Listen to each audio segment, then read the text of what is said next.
నాలుగవ టెస్టులో టీమిండియా అద్భుత పోరాటం చేసి అసాధారణ పట్టుదలతో మ్యాచ్ను డ్రా చేసింది. అయితే ఇంగ్లాండ్ కెప్టెన్ స్టోక్స్ వ్యవహరించిన తీరుపై మాత్రం విమర్శలు వెల్లువెత్తుతున్నాయి. జడేజా, సుందర్ల సెంచరీలను తక్కువ చేసే విధంగా మాట్లాడడం, వారి సెంచరీలను ఆపాలి అనుకోవడం స్టోక్స్ కుంచితత్వ బుద్ధికి ఒక ఉదాహరణ. దీంతో స్టోక్స్కు అస్సలు క్రీడాస్ఫూర్తి లేదు, ఊరికే స్లెడ్జింగ్ చేస్తాడు, పెద్ద కుళ్ళుబోతూ వక్రబుద్ధి అని చాలామంది విమర్శలు గుప్పించారు. ఇక క్రికెట్ విశ్లేషకుడు, దిగ్గజ క్రికెటర్ గవాస్కర్ మాత్రం ఒక కీలక విషయాన్ని ప్రస్తావించాడు. గవాస్కర్ ఏమన్నాడంటే, నాలుగవ టెస్టులో ఇండియా మ్యాచ్ను డ్రా చేయడం అద్భుతం. అయితే చివరిలో మన మేనేజ్మెంట్ పెద్ద బ్లండర్ చేసినట్లు అనిపిస్తోంది.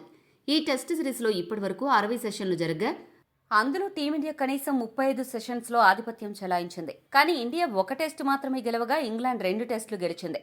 జట్టు యాజమాన్యం ఎక్కడో తప్పు చేస్తోంది. తుది జట్టు ఎంపికలో కొన్ని లోపాలు కనపడుతున్నాయి. ఇక 4వ టెస్ట్ 5వ రోజు మ్యాచ్ చివరిలో జట్టు యాజమాన్యం కఠిన నిర్ణయం తీసుకోవడంలో ఫెయిల్ అయింది.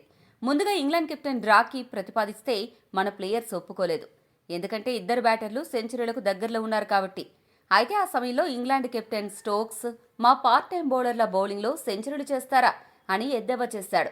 కావాలని బ్రూక్తో బౌలింగ్ చేయించాడు. అయితే ఆ తర్వాత మన వాళ్ళు ఇద్దరు సెంచరీలు కాగానే మ్యాచ్ డ్రాకి ఒప్పుకున్నారు. అక్కడే తప్పు జరిగింది. అలా డ్రాకి ఒప్పుకోకుండా మ్యాచ్ మొత్తం ఇంగ్లాండ్ వాళ్లతో బౌలింగ్ చేయించి చుక్కలు చూపించుండాలి.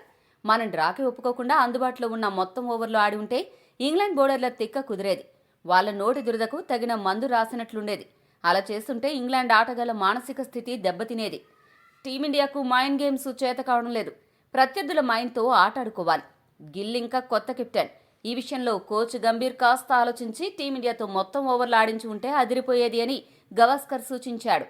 గవాస్కర్ చెప్పినట్టు టీమిండియా మొత్తం ఓవర్లు ఆడి ఉంటే బాగుండేదా? మీ అభిప్రాయాన్ని కామెంట్ సెక్షన్లో కామెంట్ చేయండి. మరిన్ని స్పోర్ట్స్ అప్డేట్స్ కోసం మా ఛానల్ను సబ్స్క్రైబ్ చేసుకోండి.